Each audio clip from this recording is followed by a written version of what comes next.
আসসালামু আলাইকুম। আমি জেসমিন নেওয়াজ আমার কুকিং চ্যানেল থেকে আপনাদেরকে জানাই স্বাগতম। আজকে আমি এখানে খাসির মাংস দিয়ে আলু দিয়ে রান্না করেছি। সেটা আমি ভাবলাম যে আপনাদের সামনে একটু তুলে ধরি। খাসির মাংস তো আসলে ঘরের মধ্যে যেদিন রান্না করা হয় সেদিন স্পেশাল মনে হয়, যেন খাসির মাংসটা আসলে একটু স্পেশালভাবেই রান্না করা হয়, আর খেতেও কিন্তু অসাধারণ মজা লাগে। গরুর মাংস থেকেও খাসির মাংসর টেস্টটা কিন্তু আলাদা, একদমই আলাদা। খাসির মাংসটা খুবই পছন্দের আমার ঘরের সবার, আর সেই পছন্দের জিনিসটা আমি যত্নের সাথে রান্না করার চেষ্টা করি। আর আমি কি নিয়েছি এখানে সব আপনাদের সামনে তুলে ধরেছি। আর আমার ভিডিওটা যদি আপনাদের কাছে একটু হলেও ভালো লেগে থাকে তাহলে অবশ্যই একটি লাইক দিয়ে কন্টিনিউ করবেন। আর যারা অলরেডি করে থাকেন সব সময়, তাদেরকে আমি অসংখ্য ধন্যবাদ জানাচ্ছি। আর আমার ভিডিওটা সাবস্ক্রাইব করে অল বাটনে প্রেস করে রাখবেন। আমার এই অনুরোধটা অন্তত আপনাদের কাছে রক্ষা করার জন্য আমি অনুরোধ করছি। আর সেই জন্যই আমি এখানে রান্নাটা আমি পুরো রেসিপিটা আপনাদের সামনে তুলে ধরবো। এখানে পেঁয়াজ পরিমাণে একটু বেশি দিয়েছি, দিয়ে তেলটাও একটু বেশি দিয়েছি। আমি সব কিছু আমি ডিসক্রিপশন বক্সে দিয়ে দিব আপনাদের। 1 কেজি খাসির মাংসর মধ্যে কতটুকু পরিমাণ সব কি মশলা লাগবে সেই সবটুকু আমি আপনাদের সামনে লিখে দিব।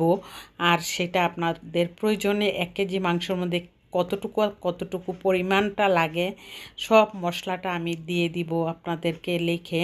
আপনাদের প্রয়োজনে দেখে নিতে পারেন। আর এখানে খাসির মাংসটা আসলে একদম বেশি মশলা হলেও কিন্তু ভালো লাগে না, আবার কম মশলা হলেও কিন্তু ভালো লাগবে না। মিডিয়াম মশলা দিয়ে মজাদার রান্না করতে পারলে সেটা হবে আসল রান্না। আর সেটা আমি চেষ্টা করি ওইভাবেই রান্না করতে। আর ওইভাবে রান্না না করলে আমার পরিবারের সবাই আমার হাতের মজার খাওয়া খেয়ে, এখন যদি আমি একটু পরিবর্তন করে রান্না করে থাকি তাহলে ওদের কাছে এক ফোঁটাও মজা লাগবে না। আর সেই চিন্তা করে কিন্তু আমার মশলার পরিমাণটা দিতে হয়। আর আমি সব কিছুই খুব যত্নের সাথে রান্না করার চেষ্টা করি।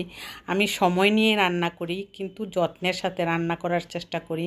আর এই যত্নের সাথে রান্না করতে গেলে কিন্তু ওর শরীর অনেক গরমের মধ্যে রান্নাঘরে ঘামিয়ে যায়, তারপরও রান্নাটা আমি পরিপূর্ণতা দেওয়ার জন্য আমি আমার সমস্ত এফোর্টটা দিয়ে থাকি।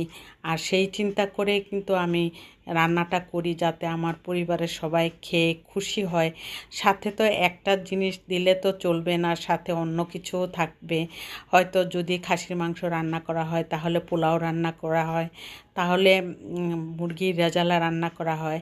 আর যদি খাসির মাংস দিয়ে পরোটা দিয়ে খেতে চায় অনেক সময় বাচ্চারা, তখন তাও করে দিই আমি।